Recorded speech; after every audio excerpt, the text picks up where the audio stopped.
Hi friends, welcome back to my riders diary channel. ಇವತ್ತು ನನ್ನ blog ಬಂದು complete ಆಗಿ ನನ್ನ ರಾಯಲ್ ಎನ್ಫೀಲ್ಡ್ ಸ್ಟ್ಯಾಂಡರ್ಡ್ 500cc ಇದು ಅದನ್ನ ರಿವ್ಯೂ ಕೊಡಬೇಕು ಅಂತ ಅಂದ್ಬಿಟ್ಟು ನಾನು ಒಂದು ಸಣ್ಣ ವ್ಲಾಗ್ ಮಾಡಬೇಕು ಅಂತ ಅನ್ಕೊಂಡಿದೀನಿ. ಮತ್ತೆ ಅದ್ರ ಜೊತೆಗೆ MIG ಸಸ್ಪೆನ್ಷನ್ ರಿವ್ಯೂ ಕೊಡಬೇಕು ಅಂತಾನು ಅನ್ಕೊಂಡಿದ್ದೀನಿ. ಸೊ ಇವಾಗ ಪ್ರೆಸೆಂಟ್ ವೆಹಿಕಲ್ ಇರೋದು ನನ್ನ ಹತ್ರ ಸ್ಟ್ಯಾಂಡರ್ಡ್ 500cc. ನಂದು ಮುಂಚೆ ಬಂದು ಕ್ಲಾಸಿಕ್ 350cc ಇತ್ತು, ಅದನ್ನ ಅಪ್ಗ್ರೇಡ್ ಮಾಡಿದೆ.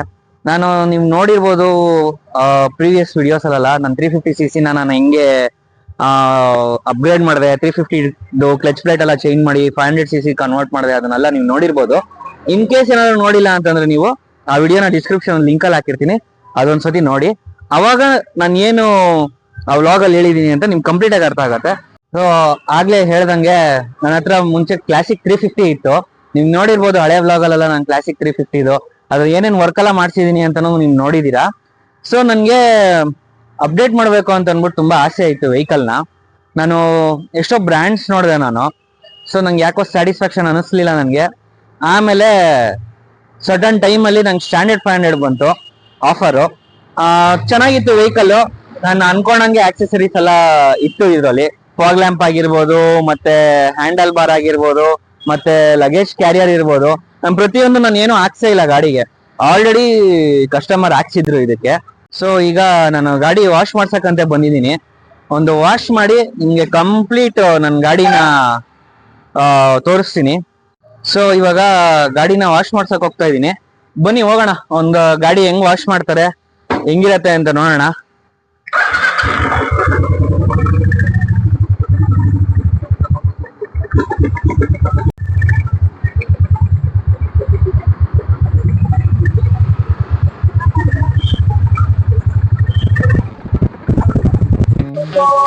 ಸೊ ಈಗ ನಾನು ವಾಷಿಂಗ್ ಸೆಂಟರ್ ಹತ್ರ ಬಂದಿದ್ದೀನಿ. ನೀವು ನೋಡ್ಬೋದು ಗಾಡಿ ಎಲ್ಲ ಫುಲ್ ಗಲೀಜ್ ಆಗೋಗ್ಬಿಟ್ಟಿದೆ. ಒಂದ್ ಸ್ವಲ್ಪ ಸೈಟ್ ವಿಸಿಟ್ಸ್ ಎಲ್ಲ ಹೋಗ್ತೀನಿ ನಾನು, ಅದಕ್ಕೋಸ್ಕರ ಒಂದ್ ಸ್ವಲ್ಪ ಧೂಳೆಲ್ಲ ಜಾಸ್ತಿ ಇರುತ್ತೆ. ನಿಮ್ಗೆ ಗೊತ್ತು ಒಂದ್ ಸೈಟ್ ವಿಸಿಟ್ ಅಂದ್ರೆ ಎಲ್ಲ ಹೆಂಗಿರುತ್ತೆ ಅಂತ ಅಂದ್ಬಿಟ್ಟು.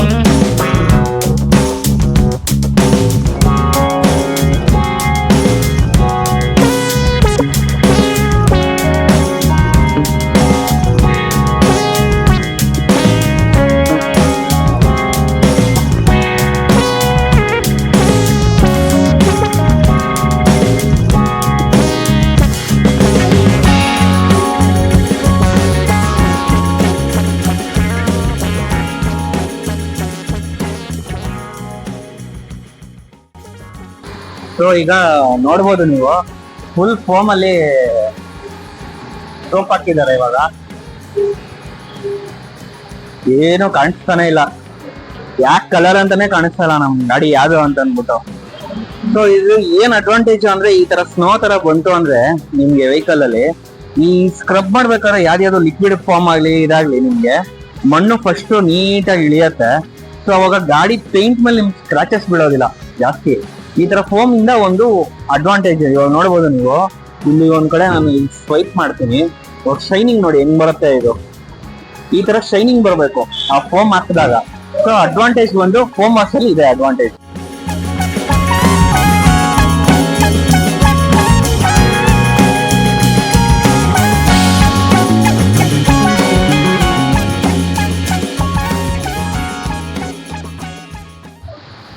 ಸೊ ಫೈನಲಿ ನೋಡ್ಬೋದು, ಇವಾಗ ಗಾಡಿ ವಾಶ್ ಆಯ್ತು.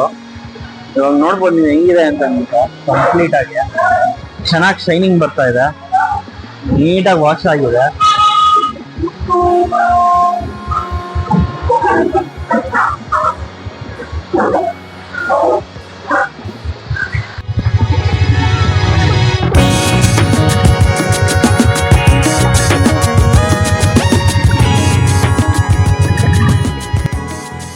ಸೊ ಫೈನಲಿ ಗಾಡಿದು ವಾಷಿಂಗ್ ಆಯ್ತು. ನೋಡ್ಬೋದು ನೀವು, ವೆಹಿಕಲ್ ನೀಟಾಗಿ ವಾಶ್ ಮಾಡಿಕೊಟ್ಟಿದ್ದಾರೆ. ನಾನು ಯಾವಾಗಲೂ ಬಂದ್ರೂ ನಾನು ಇಲ್ಲೇ ವಾಶ್ ಮಾಡಿಸ್ತೀನಿ, ನನ್ನ ಕಾರ್ ಆಗಲಿ ಅಥವಾ ಬೈಕ್ ಆಗಲಿ ಇಲ್ಲಿ. ಇವಾಗ ಈ ವೆಹಿಕಲ್ ಬಂದು ನಾನು ತಗೊಂಡು 5 years ಆಗ್ತಾ ಬಂತು. ಈ 5 years ಅಲ್ಲಿ ನನಗೆ ಮೇಜರ್ ಇಷ್ಟ ಆಗಿದೆ ಅಂದ್ರೆ ರೈಡಿಂಗ್ ಕಂಫರ್ಟಬಲ್. ಇದು ಹೈವೇದಲ್ಲಿ ಹೆಂಗಿರತ್ತೆ ಅಂದ್ರೆ ತುಂಬಾ ಸ್ಮೂತ್ ಆಗಿ ಡ್ರೈವ್ ಆಗತ್ತೆ ವೆಹಿಕಲ್, ಚೆನ್ನಾಗಿದೆ. ಮತ್ತೆ ಇನ್ನೊಂದು ಬ್ಯೂಟಿಫುಲ್ ಎಕ್ಸ್ಪೀರಿಯನ್ಸ್ ಏನೋ ಅಂದ್ರೆ ಮೈಲೇಜ್ ವೈಸ್, ಇವಾಗ ಇರೋ MP5 ಇಂಜಿನ್ ಇರೋದ್ರಿಂದ, MP5 ಇಂಜೆಕ್ಟರ್ಸ್ ಇರೋದ್ರಿಂದ ಮೈಲೇಜ್ ಬರ್ತಾ ಇರೋದು ತುಂಬಾ ಕಮ್ಮಿ. ಸೊ ನಂದ್ರಲ್ಲಿ ಇರೋದು ಕಾರ್ಪೊರೇಟರ್. ಸೊ ನಿಮ್ಗೆ ಗೊತ್ತು ಕಾರ್ಪೊರೇಟರ್ ಮೈಲೇಜ್ ಜಾಸ್ತಿ ಬರುತ್ತೆ ಅನ್ಬಿಟ್ಟು. ನಂಗೆ ಸಿಟಿಲಿ ಆಲ್ಮೋಸ್ಟ್ ಅರೌಂಡ್ 31-32 ಬರ್ತಾ ಇದೆ ನನಗೆ. ಹೈವೇದಲ್ಲಿ 37-38 ಬರ್ತಾ ಇದೆ ನನಗೆ. ಸೊ ಮೈಲೇಜ್ ಕಂಪ್ಯಾರಿಟಿವ್ಲೂ ಚೆನ್ನಾಗಿದೆ, ಪರ್ಫಾರ್ಮೆನ್ಸ್ ವೈಸು ತುಂಬಾ ಚೆನ್ನಾಗಿದೆ. ಸೊ ಇದು ಪ್ರತಿ 2500-3000 ಕಿಲೋಮೀಟರ್ ಸರ್ವಿಸ್ ಮಾಡಿಸ್ತೀನಿ. ಆಯಿಲ್ ಬಂದು ನಾನು 2 ಟೈಪ್ಸ್ ಆಫ್ ಆಯಿಲ್ ಯೂಸ್ ಮಾಡ್ತಾ ಇದ್ದೀನಿ. ಒಂದು ವರ್ತ್ ಆಯಿಲ್ ಒಂದು ಯೂಸ್ ಮಾಡ್ತಾ ಇದ್ದೀನಿ, ಇನ್ನೊಂದು ಮೋಟಲ್ ಅಂತ ಯೂಸ್ ಮಾಡ್ತಾ ಇದ್ದೀನಿ. Depends on my ride. ಇವಾಗ ಸಿಟಿ ಒಳಗಡೆ ಜಾಸ್ತಿ ಯೂಸ್ ಮಾಡ್ತಾ ಇದ್ದೀನಿ ಅಂತಂದ್ರೆ ಮೋಟಲ್ ಯೂಸ್ ಮಾಡ್ತೀನಿ. ಹೈವೇದಲ್ಲಿ ಯೂಸ್ ಮಾಡಬೇಕು ಅಂತಂದ್ರೆ ನಾನು ವರ್ತ್ ಇಂಜಿನ್ ಆಯಿಲ್ ಯೂಸ್ ಮಾಡ್ತೀನಿ. ತುಂಬಾ ಚೆನ್ನಾಗಿದೆ ಕ್ವಾಲಿಟಿ. ಮತ್ತೆ ಇನ್ನೊಂದೇನಂದ್ರೆ ಫುಲ್ ಸಿಂಥೆಟಿಕ್ ಯೂಸ್ ಮಾಡೋದ್ರಿಂದ ಹೀಟ್ ಅಬ್ಸಾರ್ಪ್ಷನ್ ತುಂಬಾ ಚೆನ್ನಾಗಿದೆ ಆಯಿಲ್ ಅಲ್ಲಿ. ಅವಾಗ ನಿಮ್ಗೆ ಇಂಜಿನ್ ಲೈಫು ಚೆನ್ನಾಗಿ ಬರುತ್ತೆ. ಸೊ ಪರ್ಫಾರ್ಮೆನ್ಸು ಚೆನ್ನಾಗಿ ಬರುತ್ತೆ. ಆಮೇಲೆ MIG ಸಸ್ಪೆನ್ಷನ್ ನಿಮ್ಗೆ ಹೇಳೋದೇ ಬೇಕಾಗಿಲ್ಲ. ಆಲ್ಮೋಸ್ಟ್ ನಾನು MIG ಸಸ್ಪೆನ್ಷನ್ ಅಲ್ಲಿ ಒಂದು ವಿಡಿಯೋನೇ ಮಾಡಿದ್ದೀನಿ ನಿಮ್ಗೆ ನಾನು. MIG ಸಸ್ಪೆನ್ಷನ್ ನನಗೆ ಚೇಂಜ್ ಮಾಡಿಸೋ ರೀಸನ್ ಏನಿತ್ತು ಅಂದ್ರೆ, ನನಗೆ ಲಾಂಗ್ ಅಥವಾ ಸಿಟಿ ಒಳಗಡೆ ಓಡಿಸ್ಬೇಕಾದ್ರೆ ನನ್ಗೆ ಹೆವಿ ಬ್ಯಾಕ್ ಪೈನ್ ಬರ್ತಾ ಇತ್ತು ನನಗೆ. ಸೊ ನಮ್ಮ ಮೆಕ್ಯಾನಿಕ್ ಕೇಳಿದಕ್ಕೆ ಈ ತರ ನನ್ಗೆ ಹೆವಿ ಬ್ಯಾಕ್ ಪೈನ್ ಬರ್ತಾ ಇದೆ, ನನ್ಗೆ ಏನ್ ಮಾಡ್ಲಿ ಅಂತ ಕೇಳಿದಕ್ಕೆ ನಾನೊಂದು ಸಸ್ಪೆನ್ಷನ್ ಹಾಕೊಡ್ತೀನಿ, ಒಂದ್ಸತಿ ಟ್ರೈ ಮಾಡಿ ನೋಡು ಅಂತ ಅಂದ್ಬಿಟ್ಟು ನನ್ಗೆ MIG ಸಸ್ಪೆನ್ಷನ್ ಇಂಟ್ರೊಡ್ಯೂಸ್ ಮಾಡ್ದ.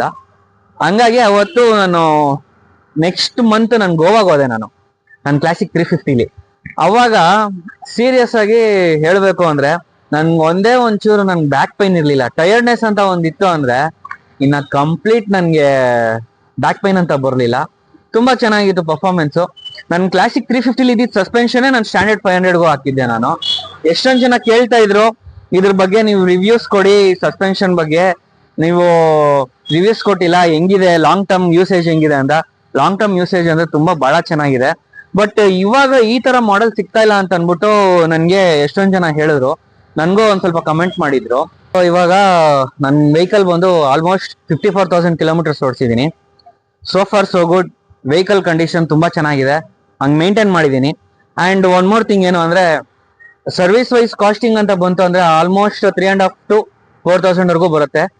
ಏನಕ್ಕೆ ಅಷ್ಟು ಬರುತ್ತೆ ಅಂದ್ರೆ, ನಾನು ಆಯಿಲ್ ಗ್ರೇಡ್ ಇರತ್ತಲ್ಲ ಅದರಲ್ಲಿ ನಂದು ವೇರಿಯೇಷನ್ಸ್ ಆಗ್ತಾ ಇರುತ್ತೆ. ಮತ್ತೆ ಕಂಪ್ನಿ ವೈಸು ಚೇಂಜ್ ಮಾಡ್ತಾ ಇರ್ತೀನಿ. ಒಂದ್ಸತಿ ಮೋಟಲ್ಗೆ ಹೋಗ್ತೀನಿ, ಒಂದ್ಸತಿ ವರ್ತ್ ಹೋಗ್ತೀನಿ, ಆ ತರ ಚೇಂಜಸ್ ಮಾಡ್ತಾ ಇರ್ತೀನಿ ಇಂಜಿನ್ ಆಯಿಲ್. ಸೊ ಅದಕ್ಕಾಗಿ ನನ್ಗೆ ಒಂದ್ ಸ್ವಲ್ಪ ವೇರಿಯೇಷನ್ ಬರುತ್ತೆ. ಇನ್ ಬಿಟ್ರೆ brake shoes, oil filter, air filter time to time change ಆಗ್ತಾ ಇರ್ತದೆ. ಮತ್ತೆ ಡಿಸ್ಕ್ ಆಯಿಲ್ ಅವೆಲ್ಲ ಏನಿರುತ್ತೆ at time of 10,000 kilometres to 5,000 kilometres ಅದೇನಾದ್ರೂ ಗ್ರೇಡ್ ಕಳ್ಕೊಂಡಿತ್ತು ಅಂದ್ರೆ ಕಂಪ್ಲೀಟ್ ಅದನ್ನ ಡಿಸ್ಕ್ ಆಯಿಲ್ ನ ರೀಪ್ಲೇಸ್ ಮಾಡ್ತೀನಿ ಅದು. ಸೊ ಹಿಂಗಾಗಿ ನನ್ನ ವೆಹಿಕಲ್ ಬಗ್ಗೆ ನಾನು ಪೂರ್ತಿ ಇನ್ಫಾರ್ಮೇಶನ್ ಕೊಟ್ಟಿದ್ದೀನಿ. ನಾನು ನೆಕ್ಸ್ಟ್ ಕಮಿಂಗ್ ರೈಡ್ಸ್ ಅಲ್ಲಿ ನಿಮ್ಗೆ ನಾನು ಕಂಪ್ಲೀಟ್ ರೈಡ್ ಬ್ಲಾಗ್ ತೋರಿಸ್ಬೇಕು ಅಂತ ಅನ್ಕೊಂತಾ ಇದ್ದೀನಿ. So far so good. ಈ ವಿಡಿಯೋ ನಿಮ್ಗೆ ಇಷ್ಟ ಆಗಿದ್ದಲ್ಲಿ ನನ್ನ ವಿಡಿಯೋಗೆ ಲೈಕ್, ಶೇರ್ ಅಂಡ್ ಸಬ್ಸ್ಕ್ರೈಬ್ ಮಾಡಿ. ಮರಿದೆ ಬೆಲ್ ಐಕಾನ್ ಪ್ರೆಸ್ ಮಾಡಿ. Thank you. Bye bye. Take care.